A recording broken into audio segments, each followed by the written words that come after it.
Dar-vos e será dado. Boa medida, recalcada, sacudida, transbordando vos darão.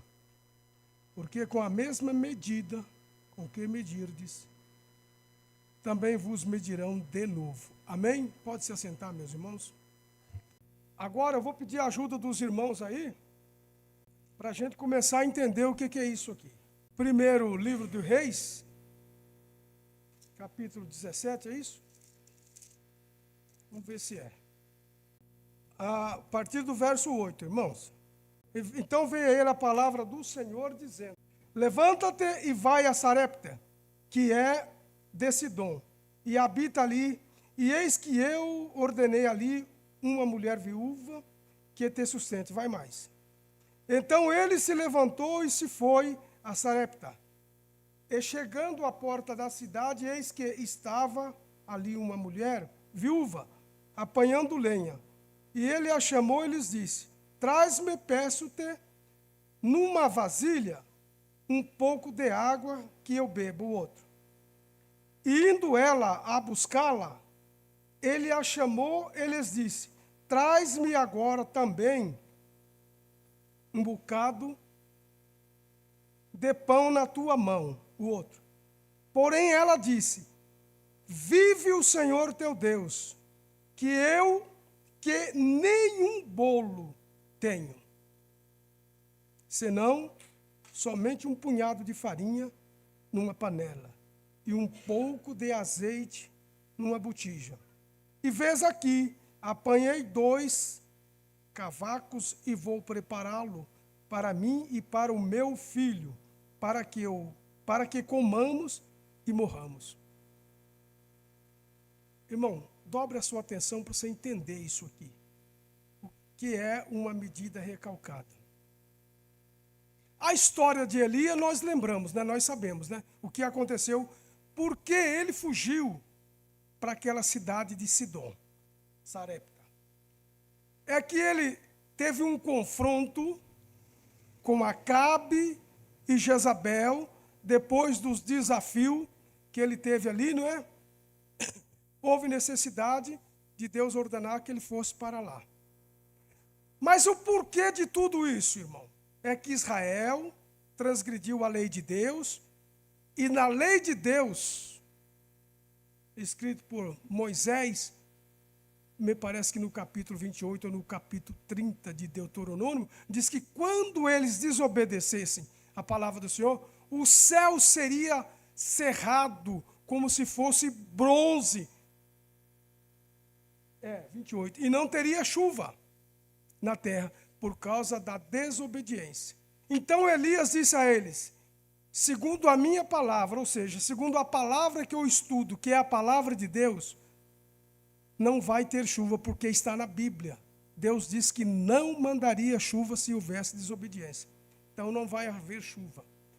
E aí, caiu uma seca terrível em toda aquela região, Israel e nos países próximos de Israel, como também em Sidom,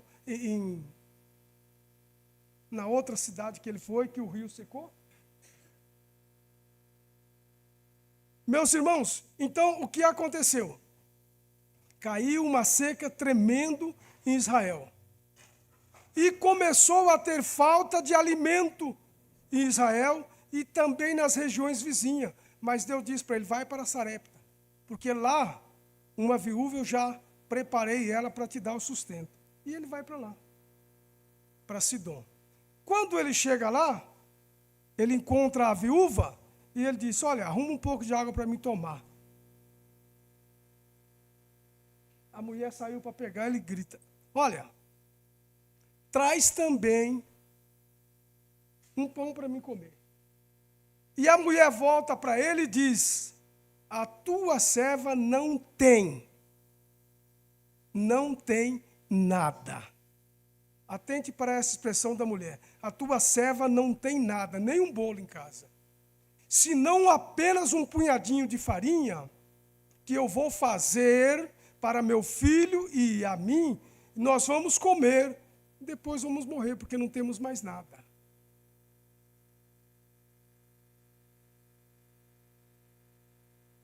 O tema dessa mensagem é: dá o que não tem para você ter o que dá. Dá o que não tem para você ter o que dá. A mulher virou para Eli e disse: a tua serva não tem nada. E agora o profeta é incisivo e diz: é de quem não tem que eu quero. Parece meio capcioso, né, mocinha? Um negócio meio capcioso, meio complexo de entender. Pedir para quem não tem pode ser difícil para mim e para você compreender isso. Mas para o Deus cumpridor das promessas, não é. Não é. E eu acho interessante que Elias disse a ela: não temas. Faz conforme a tua palavra, porém, faz disso primeiro para mim um bolo pequeno e traz-mo para fora. Depois fará para ti e para o teu filho. Mas depois, ela disse: só tinha um punhado de farinha. Vou fazer para mim, para o meu filho.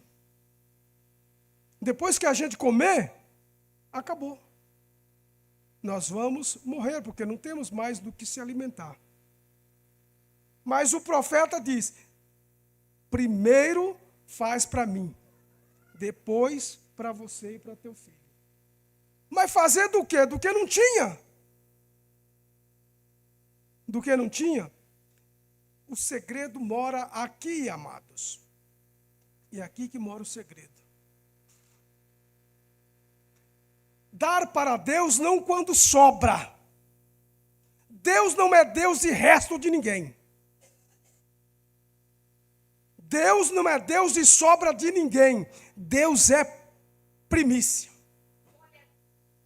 E isso às vezes é difícil entrar na nossa mente e compreendermos. Deuteronômio 26, do verso de 1 a 11. Quando Deus colocou Israel lá no Egito, já está aqui, minha filha? Está bem, obrigado, hein?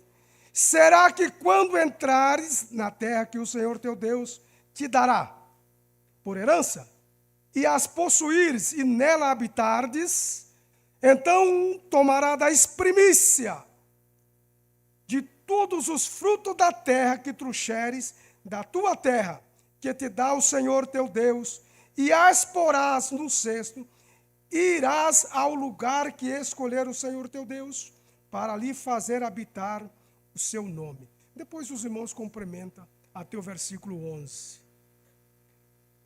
O que Deus cobra de cada um de nós, irmão, é o resto? É o meio ou a sobra? Faz primeiro para, depois faz para você e teu filho.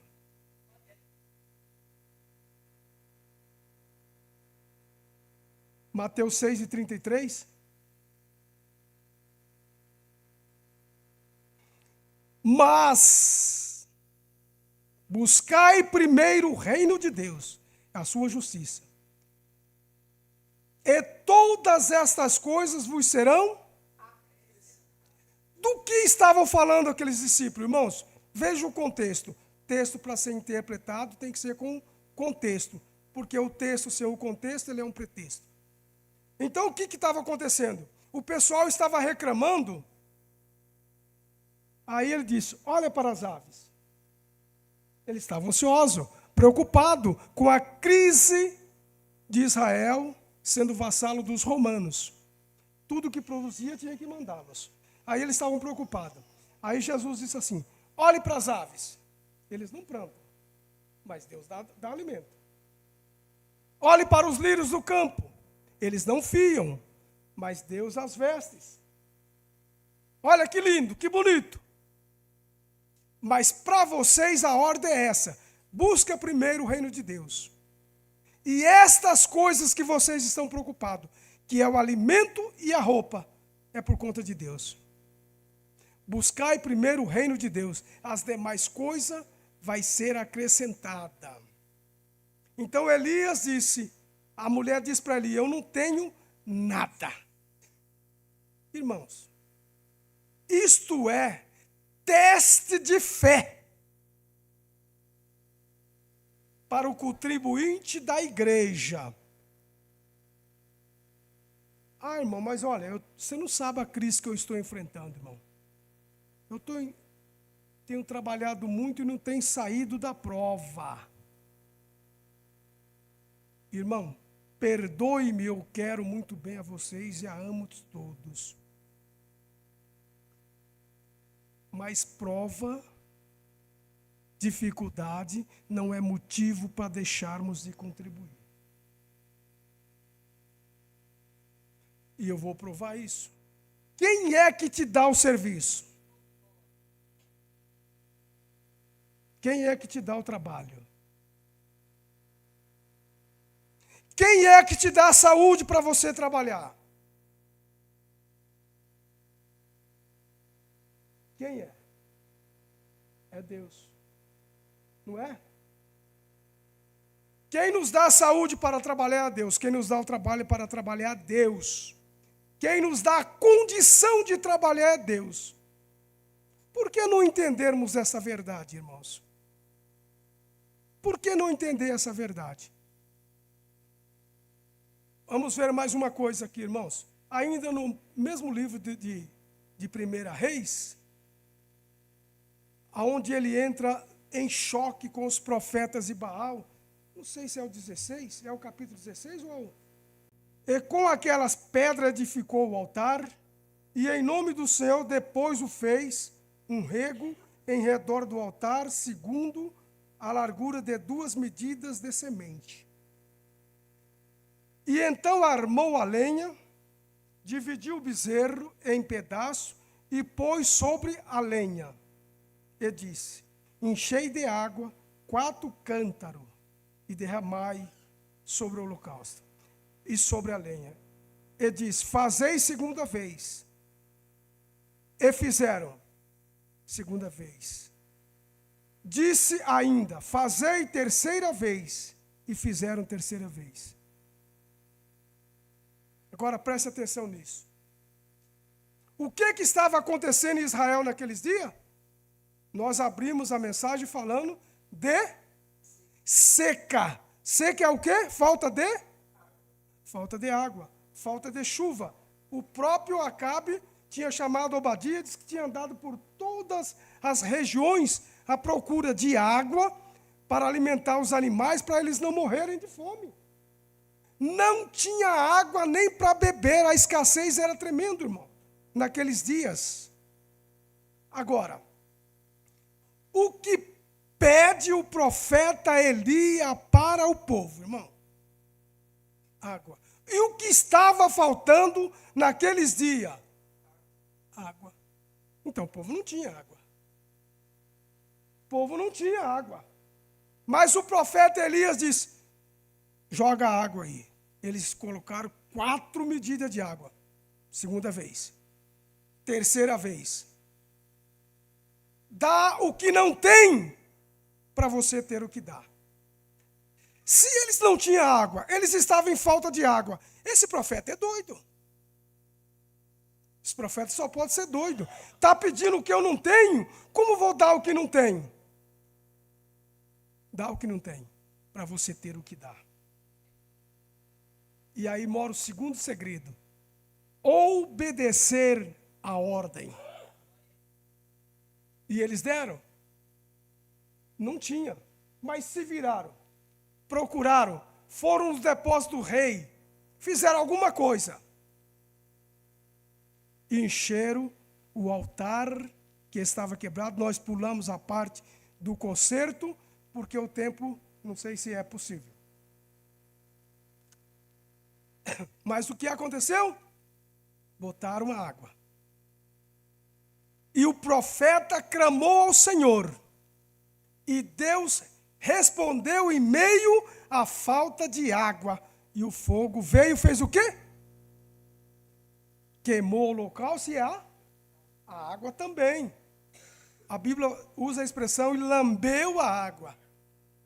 E lambeu a água. Agora,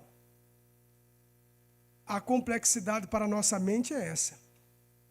Como que eu vou dar aquilo que está faltando para mim? Como eu vou dar aquilo que eu não tenho?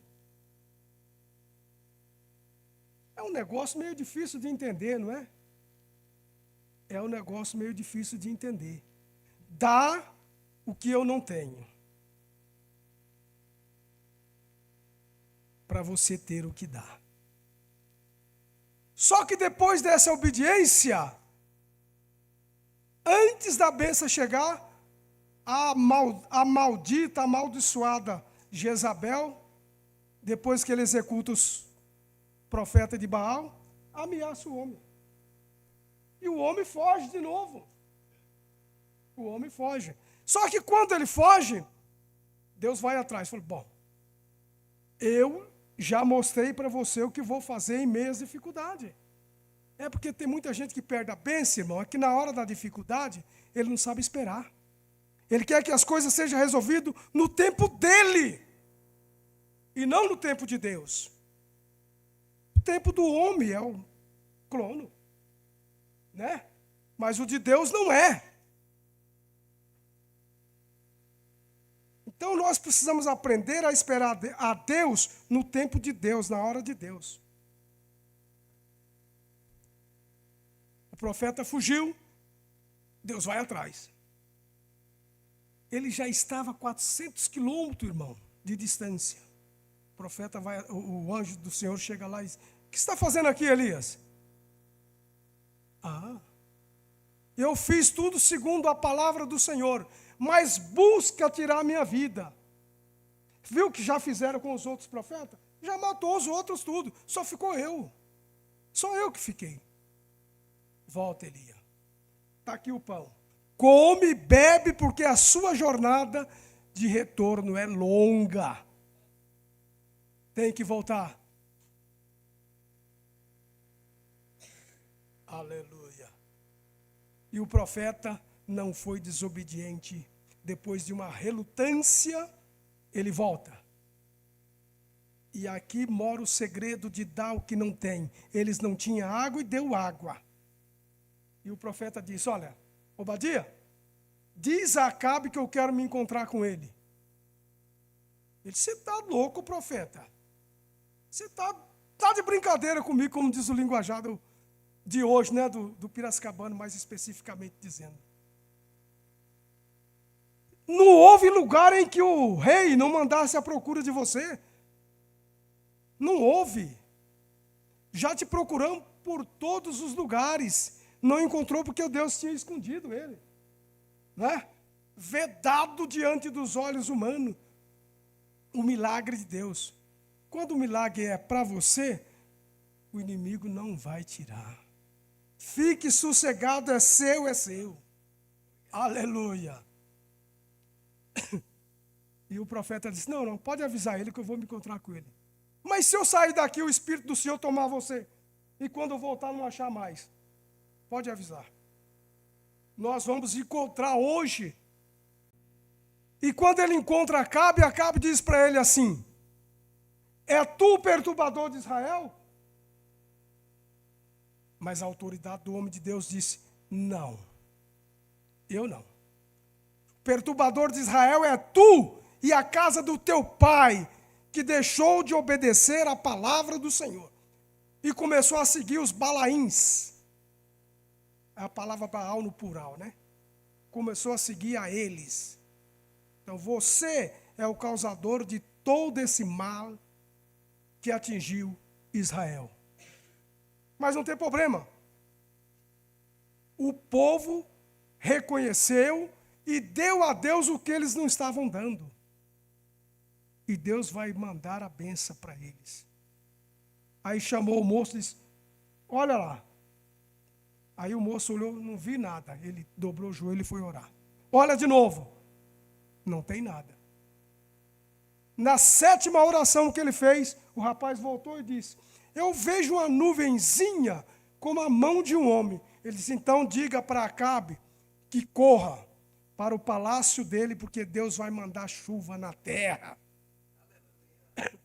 Aleluia. E a Bíblia diz que em questão de tempo, os céus se enegreceram, o tempo se armou para a chuva, e Acabe, assustado, tentou correr para o seu palácio, e Elias montou no seu animal e atravessou na frente dele, e a chuva desceu, para se cumprir a palavra do homem de Deus. Dá o que não tem, para você ter o que dá. Eles deram água quando não tinha, e Deus mandou água porque eles deram o que não tinha.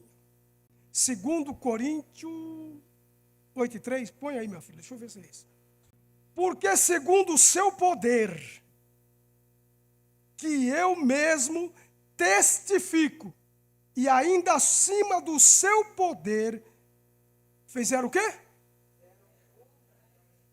Quem fez isso? O pessoal da Macedônia, né? Paulo estava pedindo uma oferta para ajudar os pobres de Jerusalém que estavam em crise. Mas eles não tinham para dar. Eles não tinham contribuição para ajudar os necessitados. E Paulo saiu em toda a região, levantando uma coleta. Foi quando ele levou para Jerusalém, lá foi preso, né? Vocês se lembram da história? Qualquer dia a gente conta essa história com mais detalhe. Então Paulo está aqui dando testemunho da generosidade dos crentes da Macedônia, porque segundo o seu poder, que eu mesmo testifico, Paulo dizendo, e ainda acima do seu poder, ainda sem poder, deram voluntariamente. Eles não podiam, eles não tinham, mas deram. Por que eles fizeram isso? Deu o que não tinha para ter o que dá. Sabe quando é que é, meu amado irmão e irmãs, que a gente vai receber a retribuição, como diz os pregadores, a restituição de Deus sobre as nossas contribuições? O pastor, não me lembro qual foi o pastor que pregou outro dia aqui. O crente é assim, irmão, quando ele vai contribuir, se ele tirar uma nota de R$10, ele põe lá na salva e diz assim, devolve 5.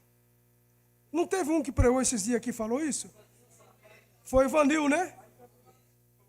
Ah, foi lá em Campinas, é. Então não foi aqui, não. Foi no Água Branca, né? Foi no Água Branca. Aqui também falou? Então. Mas é desse jeito mesmo, irmão. Nós, é nato da gente, do ser humano, ter uma fé comedida. O texto que iniciamos, dar e vos será dado uma medida recalcada, e agora, coloca aí. Sacudida, transbordando vos darão, porque com a mesma medida com que medides, também vos medirão a vós. Sabe o tamanho da sua bênção, irmão, que você vai receber? O tamanho da sua contribuição que você vai ter fé para dar. Ah, irmão, eu vou pegar o Daniel aqui, porque ele é meu amigo, ele gosta de pegar no meu pé, então vai ser ele. Daniel disse assim, eu vou ser um engenheiro famoso e vou ficar milionário. Talvez por uma música, viu? Pode receber isso, viu? Mas tem que estudar, sim. O estudo não atrapalha a servir a Deus. Aliás, a pessoa bem preparada serve melhor a Deus. Não é como eu, que não tive o privilégio de estudar, não. Eu nunca estudei, viu? Mas Deus teve misericórdia. Às vezes eu falo alguma coisa de Deus ainda. Às vezes eu falo. Mas, irmãos, se você quer ser bem-sucedido amanhã, plante agora.